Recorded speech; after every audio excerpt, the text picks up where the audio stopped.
It's Justin. Welcome to Live Ask Me Anything number 102. AMA 102. We are comfortably sitting in the seat in the not single. We're comfortably sitting in the triple digits at this point. Triple digits AMAs. That's freaking crazy, man. Crazy. I just posted to the Instagrams. See, look. There's me on Instagram. Oh, there's a ring light reflection. This is my fancy setup, everybody. On the Instagrams, that's posted. Sorry, I'm a couple minutes late.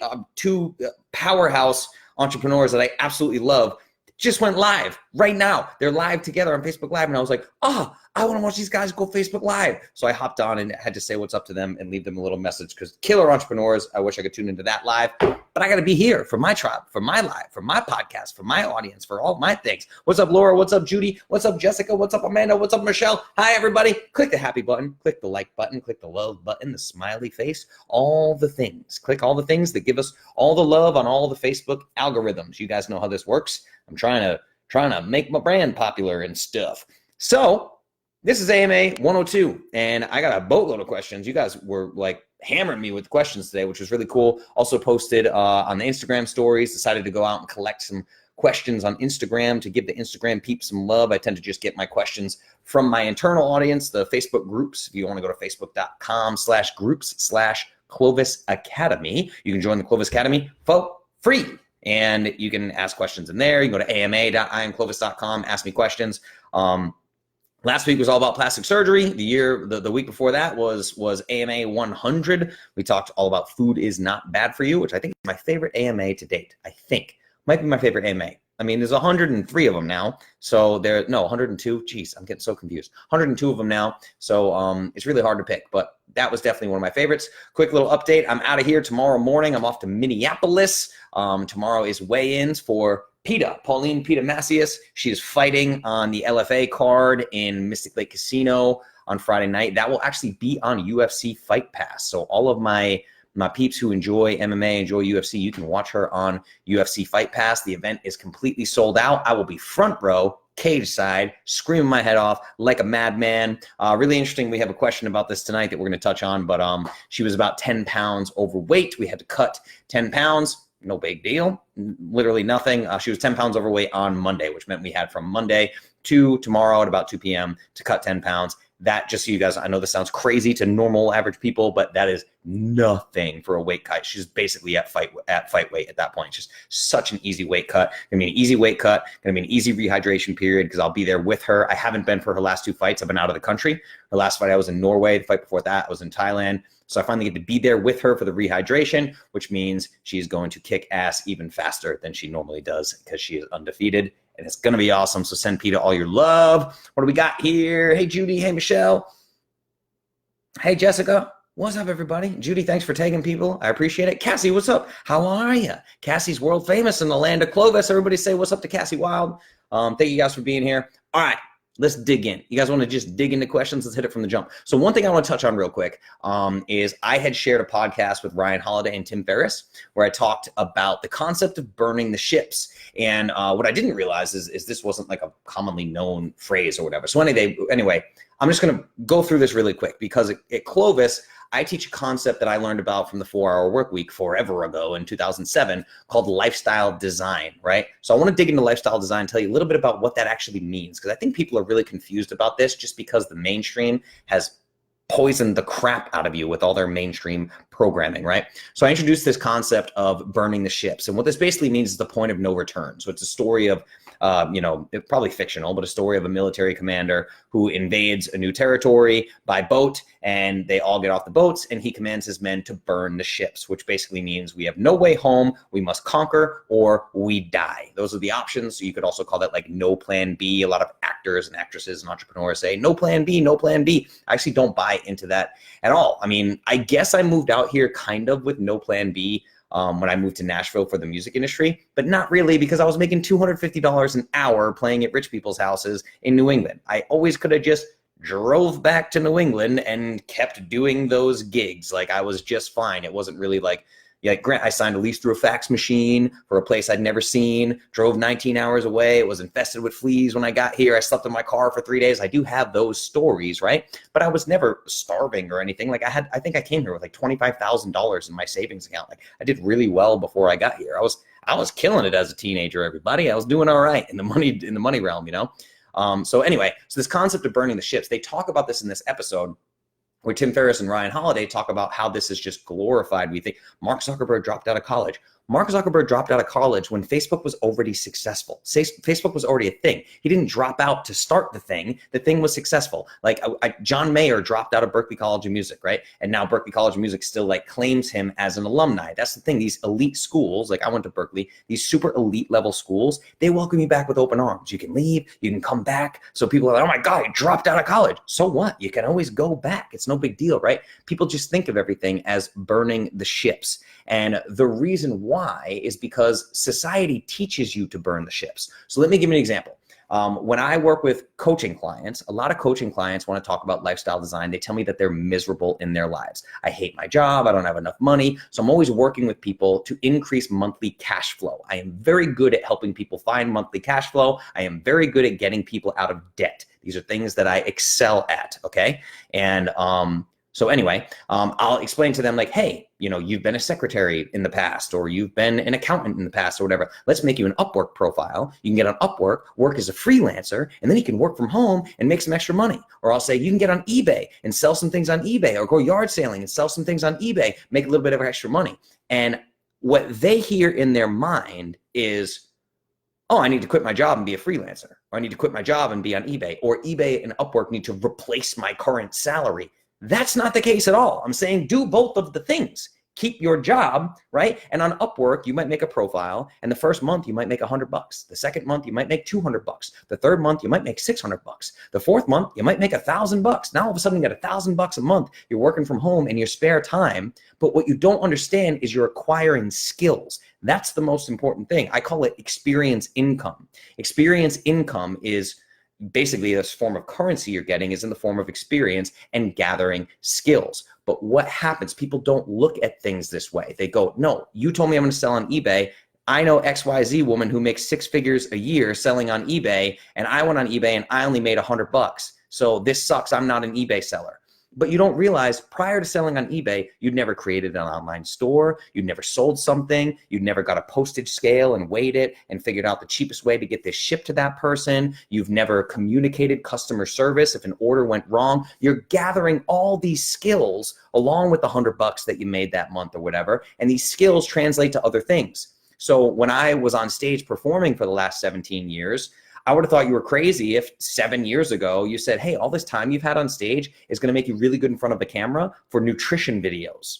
And it's going to make you really comfortable behind a microphone for your own podcast on health and wellness and lifestyle design. I would have been like, huh? That seems weird, right? But I was gathering skills. I have done a shitload of things for money in my life.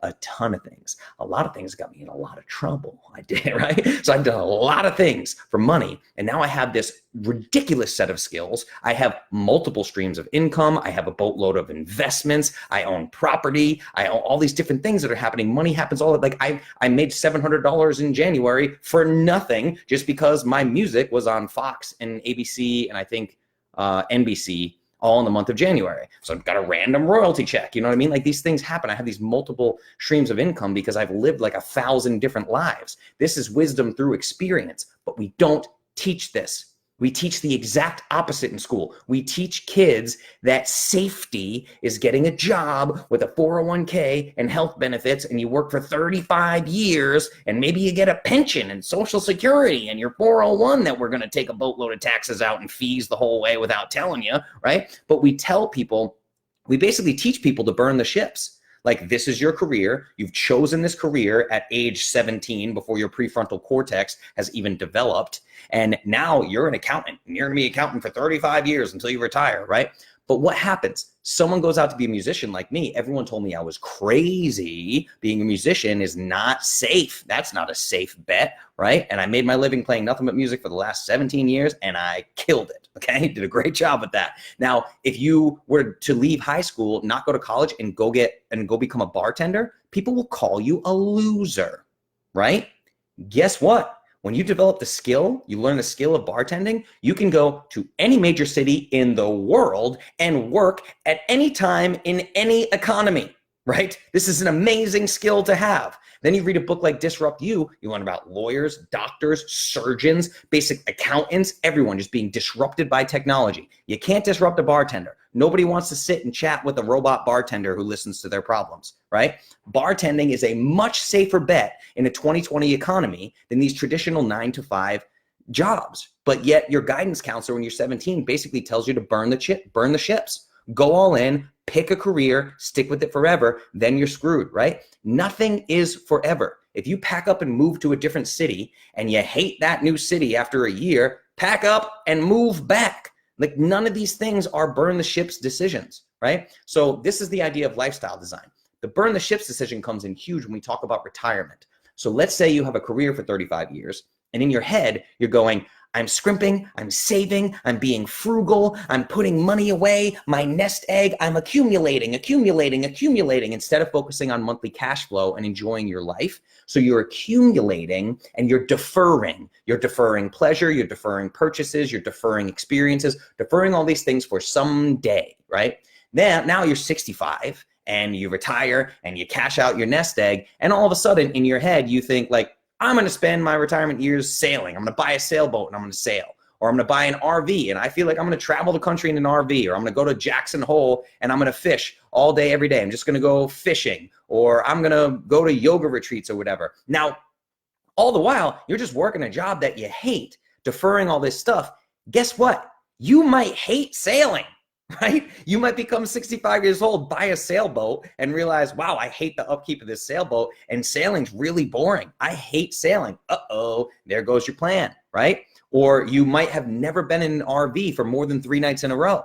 Now you buy an RV and you're 2 weeks in going, oh my God, I hate my life. I need to sell this RV, right? Or you've never been fishing for more than one Saturday afternoon at a time. Then you go fishing for 14 days at 65 and figure out that you hate fishing. Right? This is definitely a burn the ships decision. You have waited your entire life to figure out what you like. That's really scary. Instead of like, hey, I'm going to take 2 weeks off, or I'm going to take a month off. If you're a bartender, you can save a bunch of money and go, I'm literally going to take 2 months off and go sailing, right? I know a girl right now that does like bartending and massage therapy and all things where she either works from home or goes to people's homes and saves up a bunch of money and then international travels for 2 months and then comes back and saves more money and goes international travels for 2 months, right? She knows what she likes, what she doesn't like, has had a ton of experiences. I've done these same things. I have a bazillion hobbies, way too many hobbies. I've traveled to way too many places. There's so much stuff that I want to do that I don't have enough time. I don't have enough time for my own hobbies, right?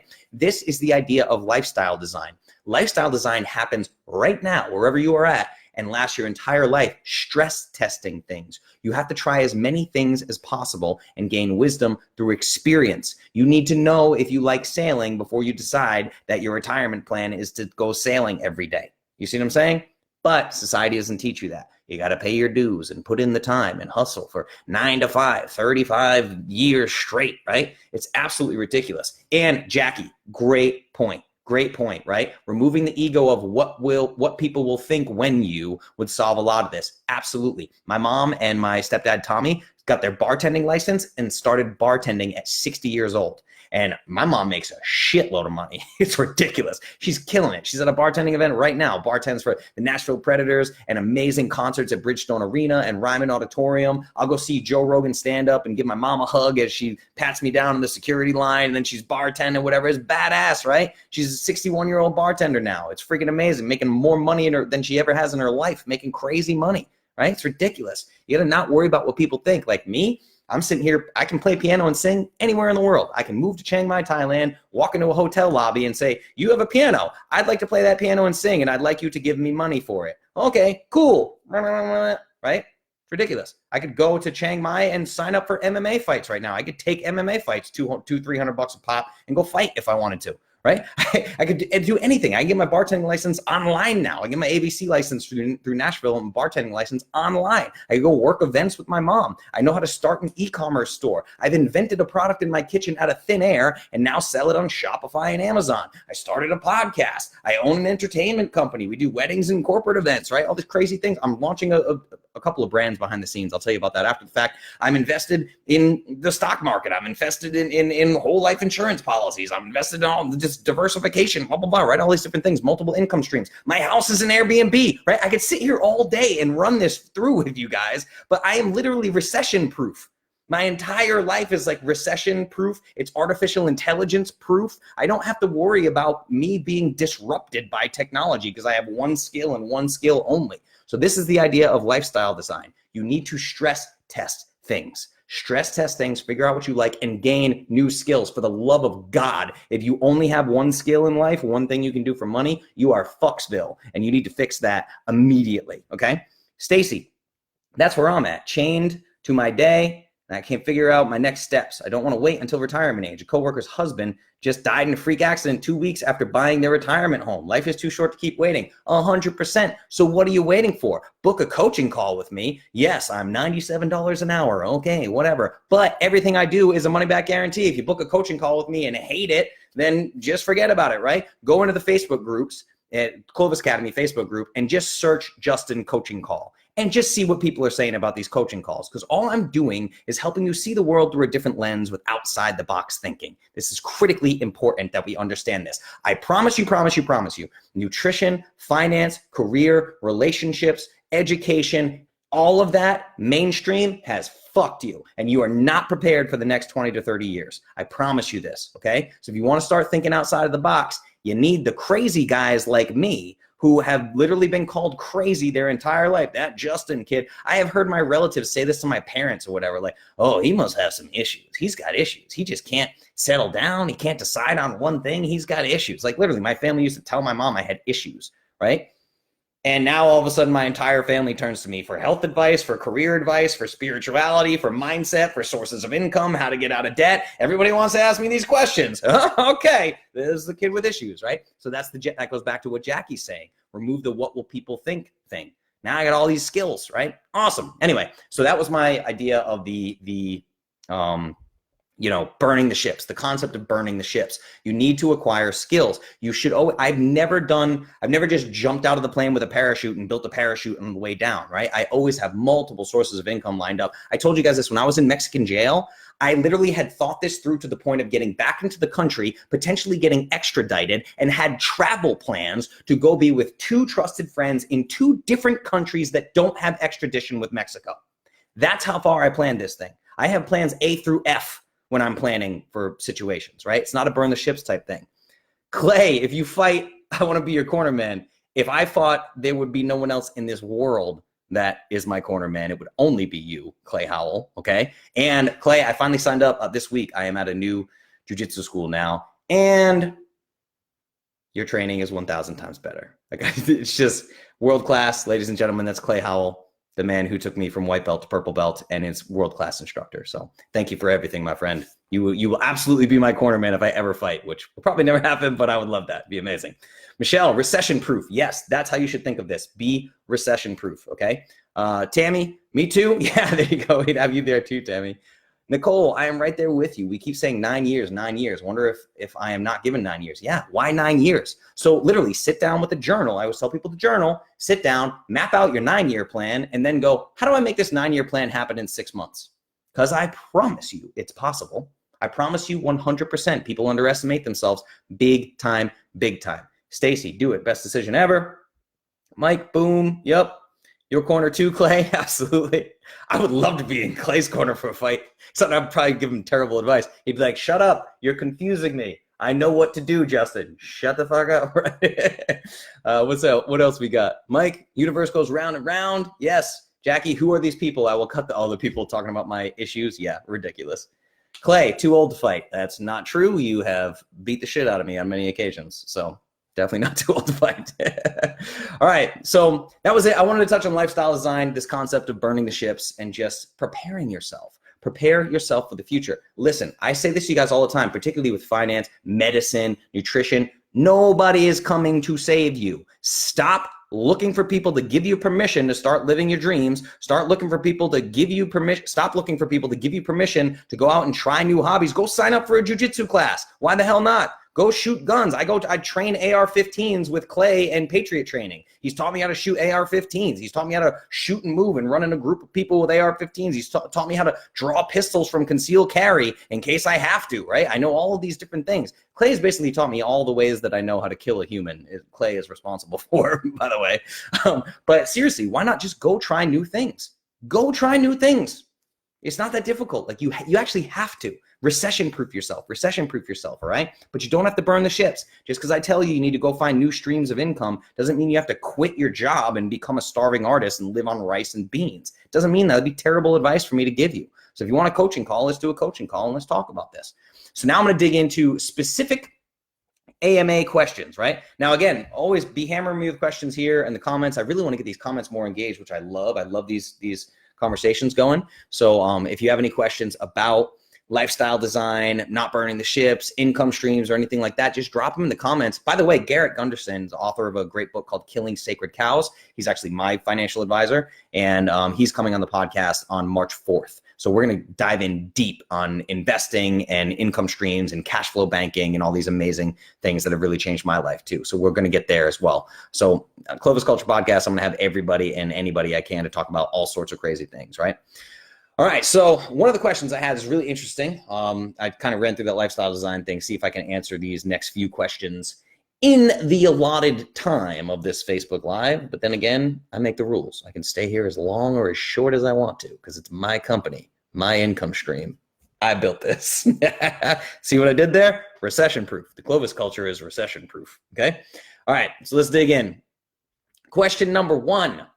What's your primary opinion on eating/exercise with your monthly cycle? Is this important for women? And this is really interesting because she won't mind me saying this. I'm pretty open about when I work with PETA or whatever. So again, PETA has a fight this Friday. Her weigh-in is tomorrow, and her period started on Monday, which brings its own challenges, really. Like there can be water retention, or there can be a loss of water, there can be a loss of electrolytes, a loss of a lot of things because of what's happening with menstruation, a loss of things, right? So we have to account for that, which can be really tricky, particularly the week of weight cuts, where really what I'm manipulating more than anything is water intake and electrolyte intake. Water intake, electrolyte intake, and energy intake, meaning fat macros and carbohydrate macros. I keep protein at a pretty consistent level to make sure that the athlete can still perform the way that they need to in the ring, but I'm monitoring electrolytes and water mostly, mostly just sodium and water more than anything else. So then we have this situation of a period coming in, which changes everything. Now the body's losing more things that are pretty critical, iron, B vitamins, all these kinds of things, right? So it can get a little bit tricky. So this is interesting to jump into. So I'm on the fence about whether or not people really need to change things for their monthly cycle. Is it important for women? I don't really think so. Not really for an average woman. So again, we're talking about PETA, who is a professional athlete. She fights for a living, okay? So this is a totally different thing. But I will say this. This is a much, much bigger problem for any female on a standard American diet. So let's just start right there. You got to get on the Clovis protocol. You have to, right? Because somebody on a standard American diet, then they're having hormone fluctuations each and every day just because of the way that they're poisoning their body, and these foods are impacting their endocrine system. So those shifts that are happening because of a crappy diet are going to be compounding with the natural hormonal shifts that are happening because of the cycle. So this makes it much more extreme. So if you were to join the Clovis Academy or something, you can actually find women talking about their PMS symptoms pre and post Clovis. So what happens is once we get the hormones balanced out with the proper diet, people see all of the most problematic symptoms of something like PMS going way, way down. I'm not even kidding. I have had women write to me and tell me that switching to Clovis changed their life and saved their marriage just because of the drastic impact it had on their monthly PMS symptoms that they were dealing with. I mean, women that were just becoming like homicidal, like hated their entire family for 1 week of the year, right? And Clovis just completely leveled that out. Their energy levels got better. Their ridiculous cravings went away. They weren't having the horrible mood swings. They can track their cycle like clockwork now. This is what happens when we balance your hormones naturally with the proper diet. So remove the offenders, all the processed food and standard American diet, and those hormone swings won't be as bad to begin with. So that's step one, right? And here's another thing. This is my opinion as a privileged white male who has never experienced menstruation and never will, right? From my ivory fucking tower, I'm going to tell you about how to eat on your cycle, right? But no, seriously. So I have no idea what this is like, but I will say it's like anything else in modern day America. And here's the thing. It's going to get myself in hot water. Sorry if you're mad at me. Totally cool, right? But I highly doubt that periods were horrifically debilitating for our hunter-gatherer ancestors. If periods laid women out to the severity that they do in modern day America, the female gender wouldn't have survived, right? They wouldn't have survived the last 3 million years as hunter-gatherers, right? This is the same way I talked about pregnancy in the plastic surgery AMA, and this kind of got under people's skin a little bit. Some people didn't like hearing this, right? But it's when I was saying that pregnancy shouldn't be a life-altering, debilitating thing that takes a full decade to recover from. The reason that it does take a full decade to recover from these days is because of the poor health prior to the pregnancy. It sucks. It's not fair. It's not your fault. It's bad information, but this is the truth, right? It's not the natural act of pregnancy that has been happening for millions of years that's just crippling women. It's the poor metabolic health and the poor physical health going into the process of pregnancy that makes the back end so debilitating. So now that I've said that, I'm going to back away from that bright red hot stove that I just touched, right? I'm defending people, and I'm going to move on to optimizing your food and exercise for your cycle if you would really, really like to try that out, okay? So think about it you have 4 phases, right? So let's just say the first week that you're dealing with, day 1 through 7, kind of sucky. It's going to be like your lowest energy levels, probably not the best time. Something like high intensity interval training or whatever that women like to do, this intense cardio and stuff. You don't want to do that. You don't want to try to set PR records for weightlifting during this first week. I would stick to like yoga and walking. And now this is the point I'm talking about where, without getting too graphic, you're going to need more red meat here. You're going to need iron and you're going to need B vitamins for obvious reasons because you are losing those things. Okay, so this is really the only time, aside from just going Clovis, this is really the only time that I would say you need like super specific changes to the diet. And the only change I would make is increasing red meat intake, or this would be a great place for daily organ meat intake, like 2 ounces of grass-fed beef liver, let's say, every day for this first week of your full cycle. I would highly, highly recommend that. That would be a game changer, right? So then the next week you enter into, your energy levels will be a little bit better because your hormone levels are starting to rise. Finding the motivation to work out, if you want to start a new workout protocol or something, that'll be a little bit easier. Or maybe like if you decide you want to challenge yourself, this may be a good week to do it, but probably the 3rd week, honestly. But you might be able to challenge yourself here and just stick to Clovis. And then the following week, you're in ovulation, right? So you're going to feel certain things that happen when you're ovulating. You're going to feel a little bit frisky, whatever. You're going to be up for some different things. You're also going to probably be up for intellectual challenges more than anything. You'll feel pretty sharp, like cognitively, you'll probably feel sharp, like as if you're in ketosis or something, maybe, you know? But you could also probably challenge yourself here in terms of working out. If you're going to challenge yourself for fitness goals, this is probably the best time to do it. And then, like I talked about with PETA in the fight, now for different reasons, obviously you're not fighting while you're ovulating, but you would really want to monitor your hydration and your electrolyte intake, and primarily magnesium.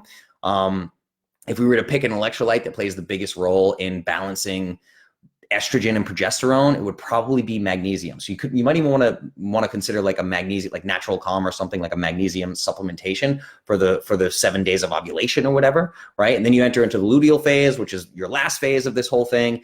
And I want to talk about something that you might not have even thought of, because people tend to think of nutrition and fitness and all these things. But when you're in this last phase, I would really stress that you go inward.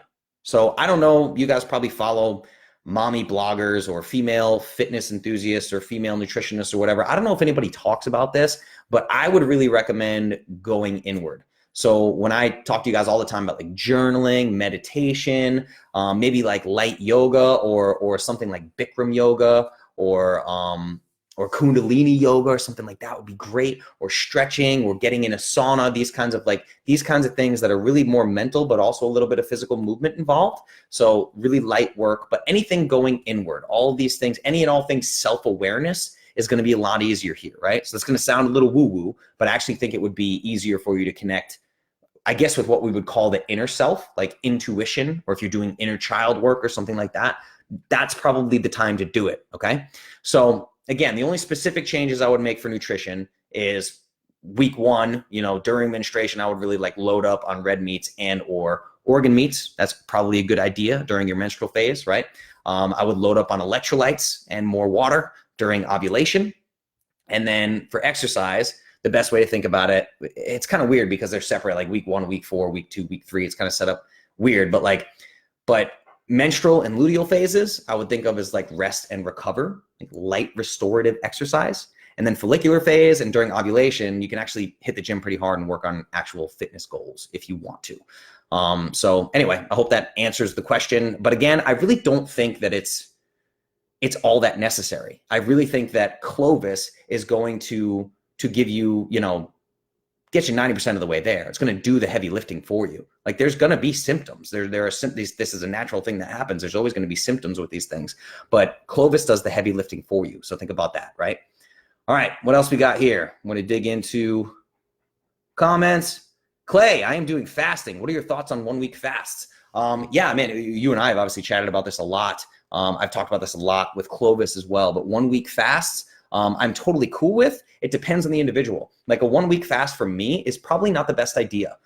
People get obsessed with autophagy and apoptosis for longevity, but there are tons of other things I do in my daily life that activate autophagy, like heavy weightlifting. Drinking black coffee increases autophagy. I have an infrared sauna that I use each and every day. My infrared sauna exposure increases autophagy and apoptosis. My cold showers increase autophagy and apoptosis, and I have very, very, very low body fat. So a 1 week fast, that really depends on the individual and their goals. An obese individual, I am all for a 1 week fast, absolutely, if they want to try that. Or a lot of times I'll run 14-day bone broth fasts with my clients. If they have like more than 100 pounds to lose, we'll do like a 14-day bone broth fast where they get maybe 2 cups of kettle and fire bone broth with some added sea salt for electrolytes.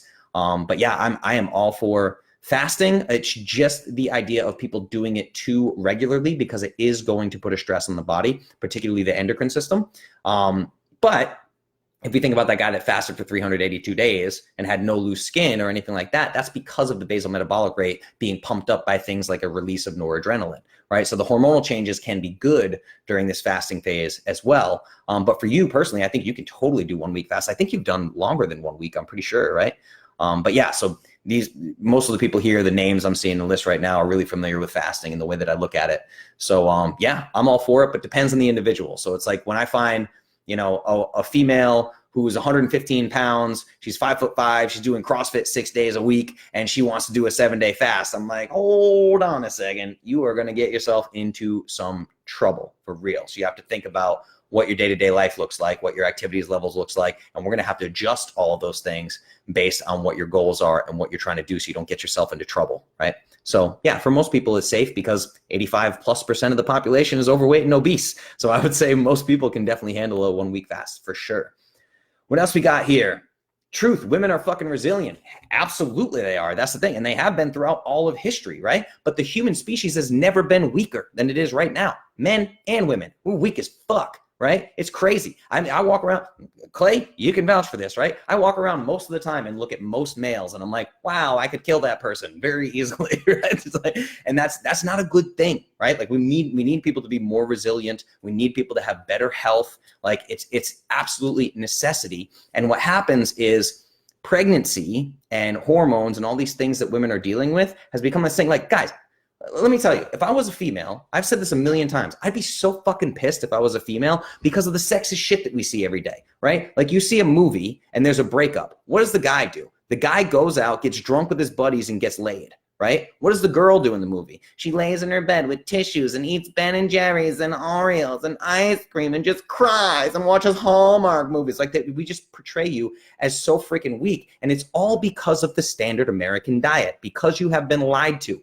So when I hit you in the face with these truths, understand how pissed I am about it. I think it's bullshit that you have been sold this standard American diet, sold the food pyramid. It has literally made you weaker as a physical species. Now your hormones are going crazy. You're having mood swings. You're having cravings. And what does everybody do? They call you crazy. Oh my God, she has PMS. She's crazy. Like it's some kind of disease. It's not a fucking disease. It's been around forever, for all of human history, as long as we've been reproducing. These fucking assholes are calling you crazy because they're feeding you poison every day and expecting your body to deal with this. I don't know how women aren't like crazy up in arms about this, right? Want to be pissed about Harvey Weinstein? Go be pissed about something that's fucking affecting you, right? Go out and scream about this stuff. Scream about this stuff. It's ridiculous. But then I would be portrayed as the asshole for saying, hey, pregnancy shouldn't be that big of a deal. If you're just a healthy person with a healthy metabolism and a healthy body, pregnancy shouldn't be that big of a deal. Or when I say you shouldn't implant a fetus in the body of something that can't sustain life, right? A body that's not healthy enough to raise a healthy fetus, right? Shouldn't have a fetus in it, right? When I say things like this, all of a sudden I become the asshole, even though it's the entire system that's completely fucked and the deck is stacked against you. And I'm the only one to come out here and say this stuff because I don't really care. Because why don't I care? Because I'm recession proof, right? Because I built my own platform. You know, do shut my platform down? Trust me, if you shut me down on Facebook, I'll start my own fucking social media network and I'll get on there and do this shit myself. Watch me, okay?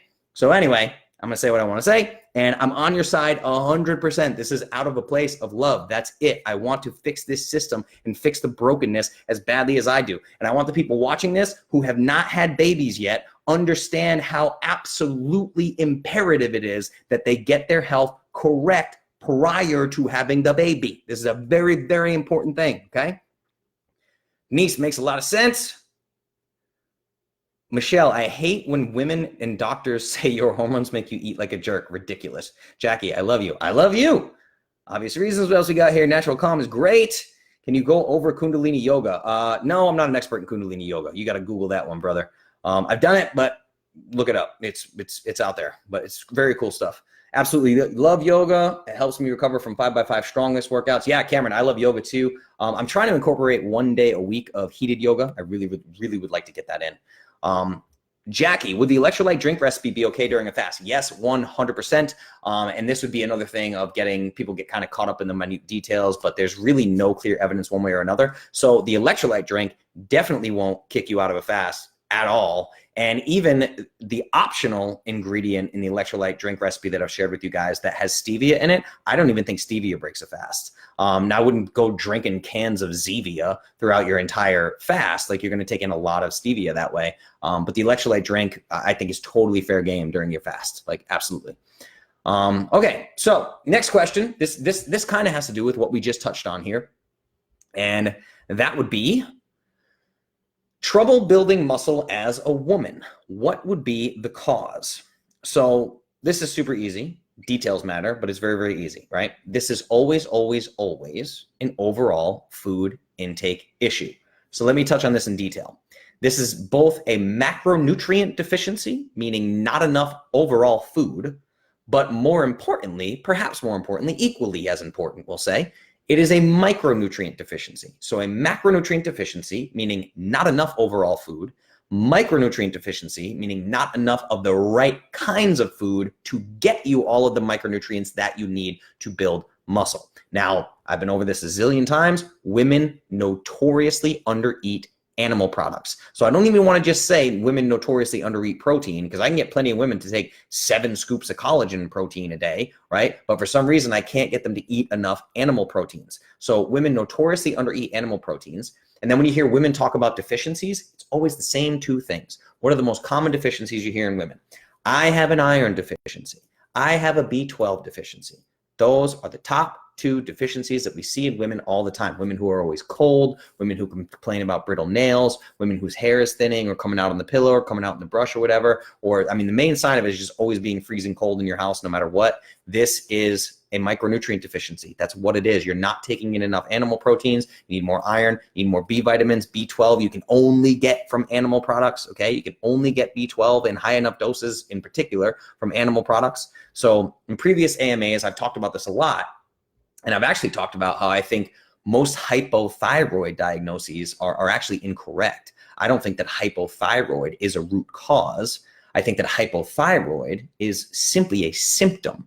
It is a symptom of severe micronutrient deficiency. Now, I have a lot of clients who can vouch for this as well, but I'll have people that say they have hypothyroid, even people that are on medications for hypothyroid, right? And generally speaking, if I can get you to hyperload some organ meats or hyperload some red meat, maybe do a carnivore experiment and hyperload the crap out of red meat and organ meats for 30 days or whatever. Now there can be some issues with carnivore and thyroid production on the back end, but anyway, that's a whole different thing. If I can just get you to increase your red meat intake, increase something like grass-fed beef liver every day, watch how quickly you see the symptoms of hypothyroid magically start to get better. Again, I'm not a doctor. This is not medical advice, but I'm saying this could be something you experiment with on your own, with your own body, and figure out what works for you, right? But I literally think that most hypothyroid diagnoses is just a lazy doctor that doesn't want to do the deep work to figure out what the deficiency actually is and what's causing it, right? So I think hypothyroid is a symptom. Now, I think not being able to build muscle is also a symptom of these same things. If you can't build muscle, it means you're not taking in enough food, you're not taking in enough micronutrients, and again, animal protein specifically. So anytime a woman comes to me and she's just like, I've been trying, I can't build muscle, I tell them to track their food, and I look at their plan and I go, actually, you know what? I don't even need to track your food. Women, all right. If you're a female and you're struggling to build muscle, look up Strongless 5x5. Okay, you're gonna do Strongless 5x5 3 days a week. You're gonna eat 1,800 calories a day, and 35% of those calories are gonna come from red meat. Okay, there you go. Lift heavy shit 3 times a week, eat 1,800 calories a day, and make sure that at least 35% of those calories come from red meat. And then tell me that you can't put on muscle, right? Trust me, you'll report back to me and go, wow, didn't realize it was so easy to put on muscle. Okay, so the other thing to remember here is the training stimulus has to be appropriate, because women notoriously undereat proteins. That's one thing we know that's going wrong. They notoriously undereat animal products, and they notoriously do not work out correctly. They do not do training stimulus that is in line with the goal of hypertrophy. Building muscle is hypertrophy. So the fitness has to be aligned with the end goal. And this is where I talk about things like low rep heavy weight training, something like a Strongless 5x5, or even if you're doing traditional bodybuilding style movements, you should be using a weight that is heavy enough that you're getting maximum 8 reps, preferably 5 or 6 reps per set, right? It should be a weight that you can only move 5 or 6 times.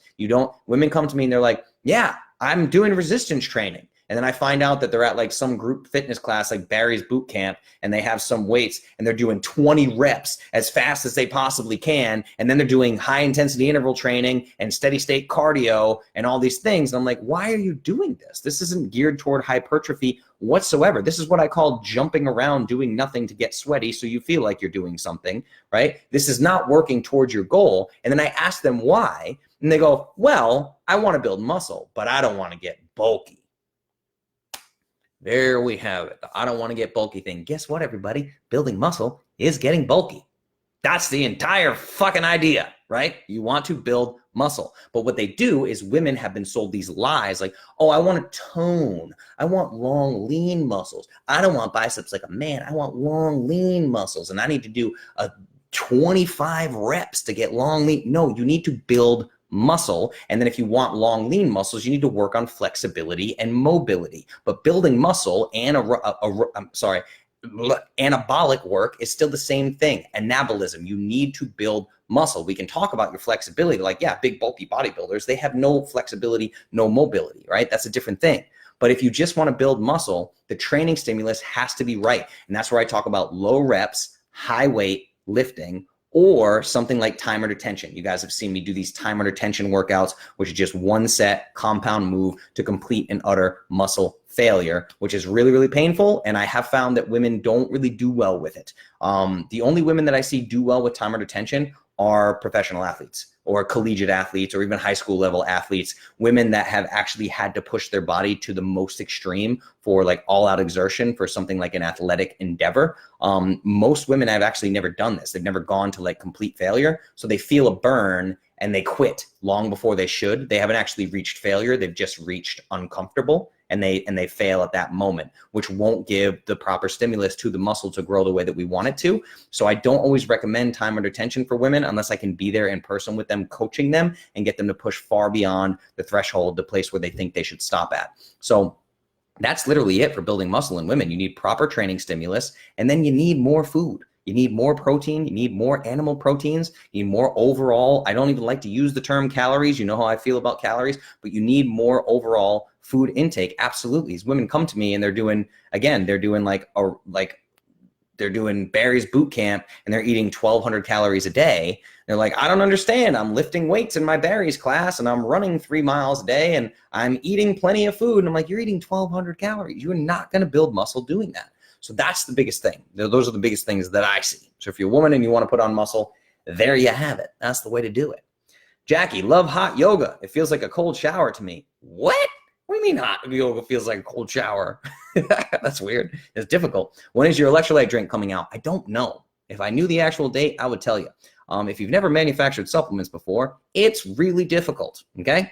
There's a lot of moving parts. And yeah, I mean, I know I have signed off on it. We're moving into manufacturing. I have the bottles. I have everything that I need, but I actually don't know a set date. I will let you know just as soon as I do, for sure. The Clovis Academy will be the first people to know. I am Clovis. You guys are going to have first dibs on them. I'm going to sell them directly to you guys in the groups, my audience, probably before I even announce them to the public on the podcast or anything like that. So you guys will have first dibs. Don't worry about that.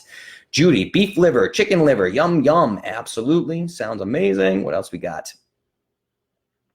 All right. Yeah, stress less, accomplish more. Okay, Jessica's talking about stress less, accomplish more. I love that. She says, but man, have I come a long way. Telling you, stress less, accomplish more, and chatting with, sorry, I can't read some of these sometimes. You guys miss words and stuff. We got grammar problems going on here.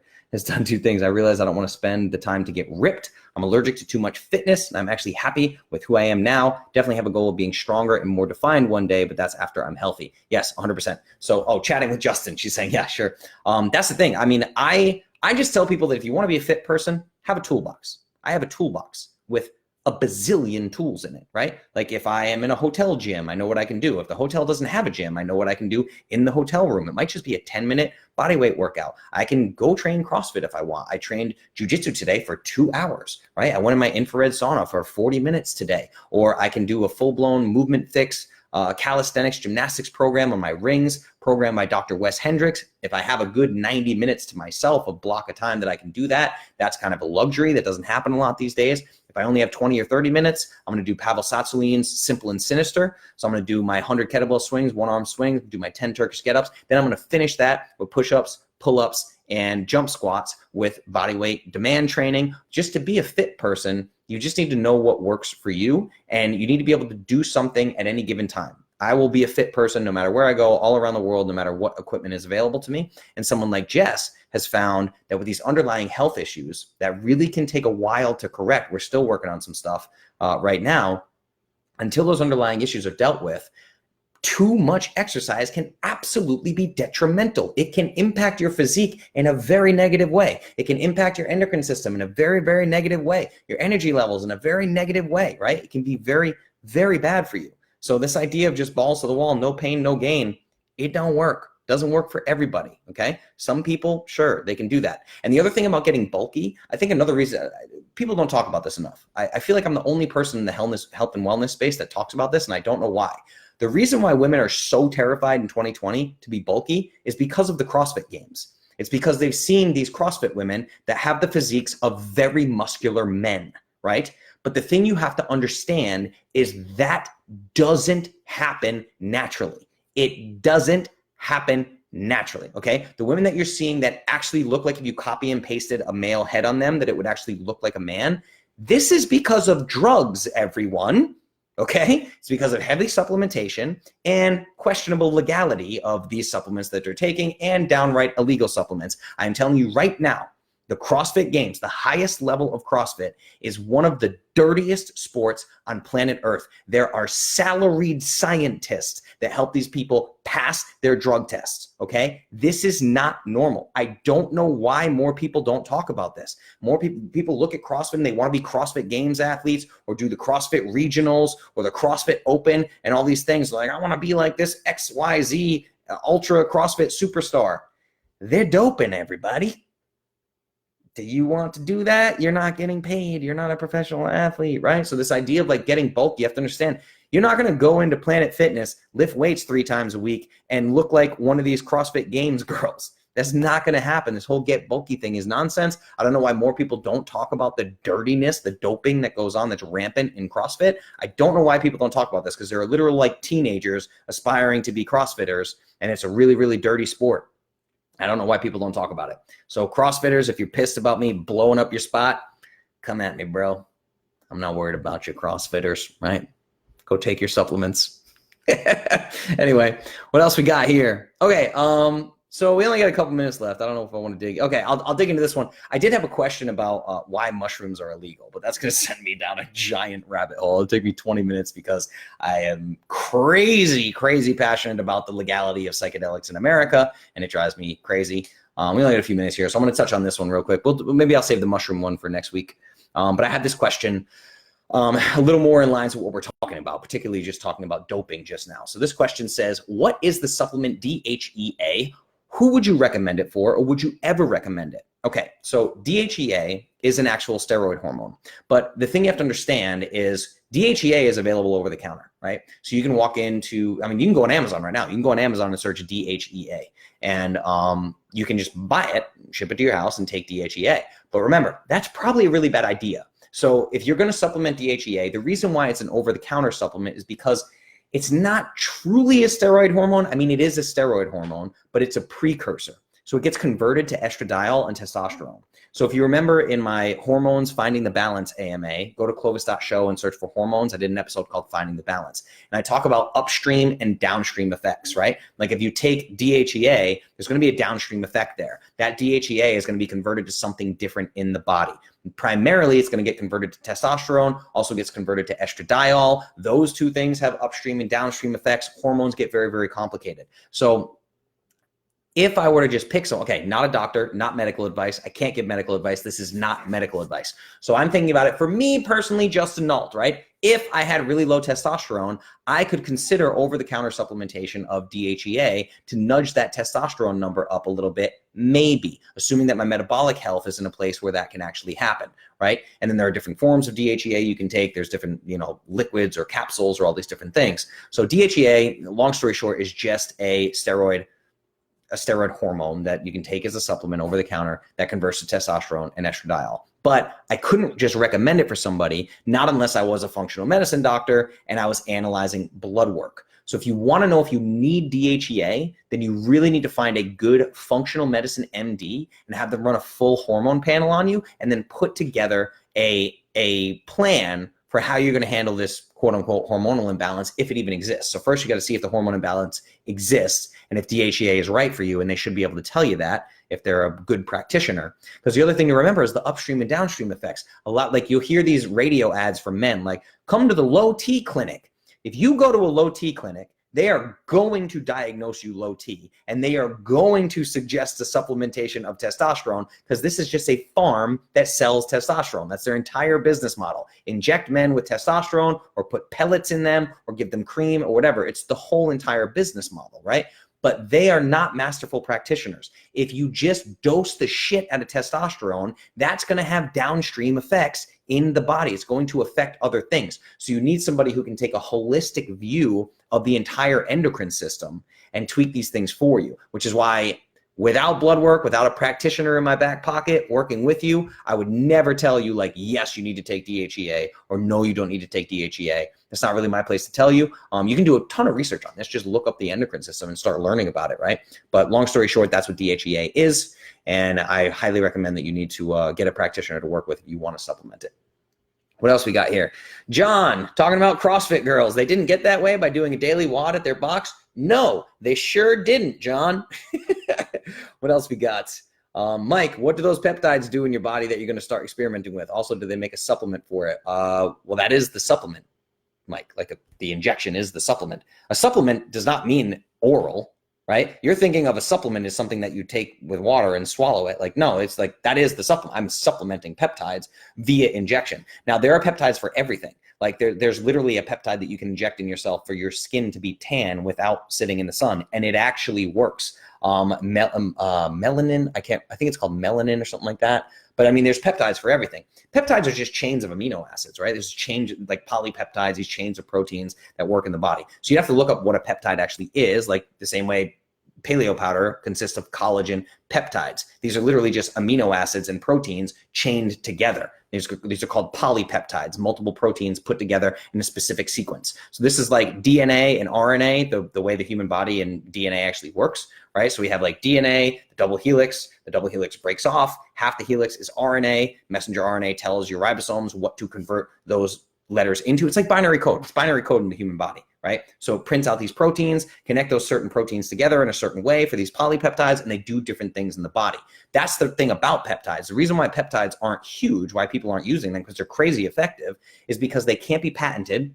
So big pharma is not interested in them, and most of them are injectable, and most of the public has a very low tolerance for injections. For some reason, diabetics are willing to inject themselves all the time, and then average everyday people, you can't get them to inject themselves with peptides, even though these peptides do amazing things. So I will be experimenting with 4 different peptides, I believe, BP157, BPC 157, maybe, I can't remember, tesamorelin, ipamorelin, and epitalon. So epitalon induces autophagy, even in a fed state, so induces cellular autophagy. Tesamorelin evaporates belly fat and improves deep sleep, particularly when stacked with ipamorelin. And then BPC, I believe it's called BPC 157, is also known as like the Wolverine peptide. So basically just helps you heal from injuries. So anyway, I'll keep you posted on this. And people keep saying to me like, you don't have any belly fat, so why are you gonna try tesamorelin? That's exactly why I wanna try it, because I have such a low body fat percentage that if there's drastic results in me for body fat, then imagine what that would do in an obese person, right? So this peptide was actually designed to decrease abdominal fat in HIV positive patients, because fat can accumulate in adipose tissue in the abdomen in HIV patients. It's very dangerous, things like visceral fat, right? So anyway, that's a little bit about peptides, but it's uber complicated, man. So you'll have to do your research there for sure. What else we got here? Heather, hate DHEA. Put it on twice for fertility treatments. Lost my hair. Was just listening to my doctor. Exactly. See, your doctor will just say, throw on DHEA. And they don't think about upstream or downstream effects whatsoever. It's ridiculous that a random musician from Nashville is telling you about upstream and downstream effects of hormone supplementation and your doctor didn't. That's fucking crazy, right?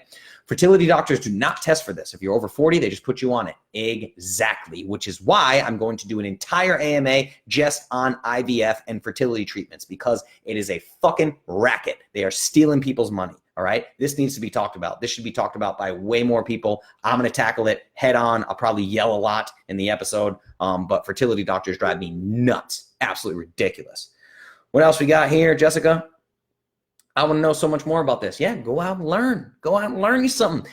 Ben Greenfield has done a ton of great podcasts on peptides, peptide sciences. There's peptidesociety.org. Dr. Anthony J has links to peptides on his websites. Peptides are everywhere. The only tricky thing is, Jess, like to give you an example, right?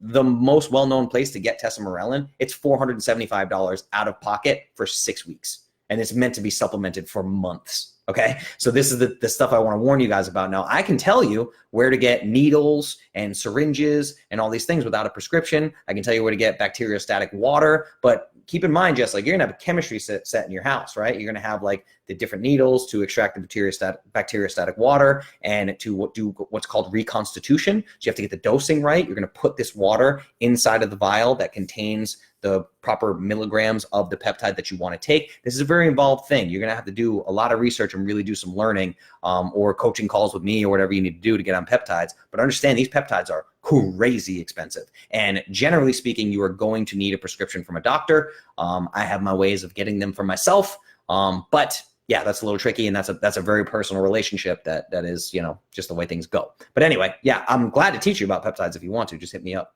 What else we got here? So where do we get them? I'll have Amanda Balcazar shoot me up. Yeah, so the biggest company you can look into that's the most well-known here in the States is called TaylorMade. Kind of just like the golf company almost, but I think it's TaylorMade. So you can go to peptidesociety.org and you can check out TaylorMade. They're a compounding lab that makes tesamorelin and things like that. But yeah, so these are, can we use our HSA? Ooh, that's a good question. I don't know.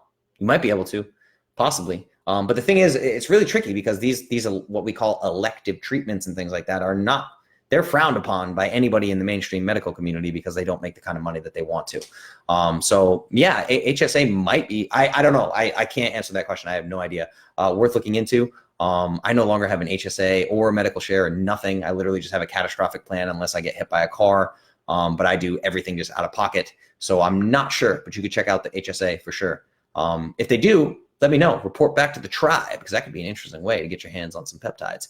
And I'll keep you guys posted on the peptides. I've decided I was going to start peptides last night, but since I'm going out of town for like Epitalon, I need to inject it every single day for 10 days straight. And I'm not about to bring my needles and everything on the plane to Minneapolis. So I'll probably start injecting Epitalon on either Saturday evening or Sunday evening. But I'll keep you guys posted in the groups and everything. I'll let you know how these peptides go. I'll probably take before and after pictures. I'm going to take my little calipers, pinch my body fat on my belly, see what my inches of body fat are, my subcutaneous fat on my abs, and see how that changes. And yeah, I'll track all this stuff for you, and I'll let you guys know exactly what happens.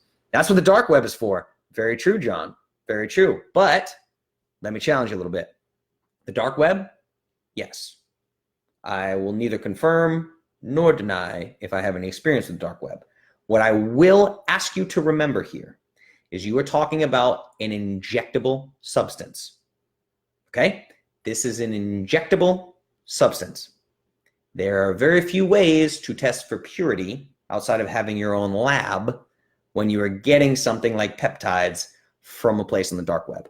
So just be very careful. Okay?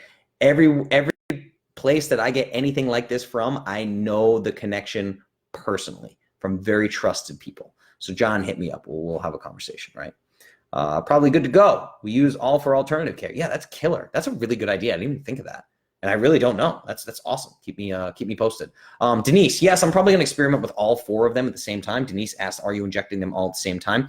I'll probably be dosing them at the same time, but at different times of the day for different reasons in different doses. So I'll obviously map that all out for you guys. It's really interesting. I got a whole bunch of vials, whole lot of vials, because like tesamorelin, for instance, like one injection is one vial by itself. So I have like dozens and dozens of boxes of vials for all these peptides or whatever. So I'll keep you posted. I'll let you know exactly how I do it. I'll share that all with you guys in case you're interested. But really, really crazy stuff. We're not buying on the dark web, Amanda. John's like, I beg to differ. We are buying on the dark web. You don't tell me what to do. Amazing. All right, guys, it's 9:05. Let's get out of here. This was a fucking information-packed episode, right? This is a crazy one. We covered a ton of stuff. Everything from lifestyle design to how to put on muscle as a female to eating, exercising for your menstrual cycle, your hormones, right? To DHEA, lots of stuff. We talked about fasting. You guys met my jiu-jitsu instructor, Clay, who made me a one-man wrecking crew. It literally built me from normal guy to murderer. That's pretty cool. Oh, man. All right, guys. I love you. I'll be up and at 'em for early first thing tomorrow morning. I'll be at the airport by 7 a.m. and I will be doing Instagram stories. Get on Instagram at The Clovis Culture or Instagram.com/The Clovis Culture. Get on Instagram because I'm going to be sharing stories of Peta's weight cut, her rehydration. I'm going to be sitting cage side, front row, cage side, watching Peta whoop some serious ass. If you have UFC Fight Pass, please watch this. Look up Pauline Peta Macias, Macias. Peta stands for pain in the ass, so that's easy to remember. Pauline Peta Macias on Instagram. Give her some love. Let her know you're pulling for her. I'll probably put a post up in the groups. I love this girl. She's amazing. I love Lynn. She's amazing. Her wife and manager, just amazing people. Absolutely love them. I can't wait to see them. Give them big hugs, rehydrate, and watch her kick some serious ass. So that's the LFA fight card. That is the 21st. At Mystic Lake Casino. So I'll be in Minneapolis. If you're in Minneapolis, come see us. All right, guys. That is it for AMA 102, right? Did I get that right? Yep, 102. Triple digit AMAs. We're here, everybody. We made it. Amazing. All right, guys. Yeah, Laura, have fun in my fine city of Minneapolis. Can't wait. I'm really looking forward to it. It's going to be awesome. All right. Happy AMA Day. Happy AMA 102. I'll see you tomorrow in the groups and in my Instagram stories for Fight Week. Gonna be awesome. I hope you guys like this episode. I love you. Turn off the screens. Get some blue blockers on and get some quality deep sleep. Bye-bye.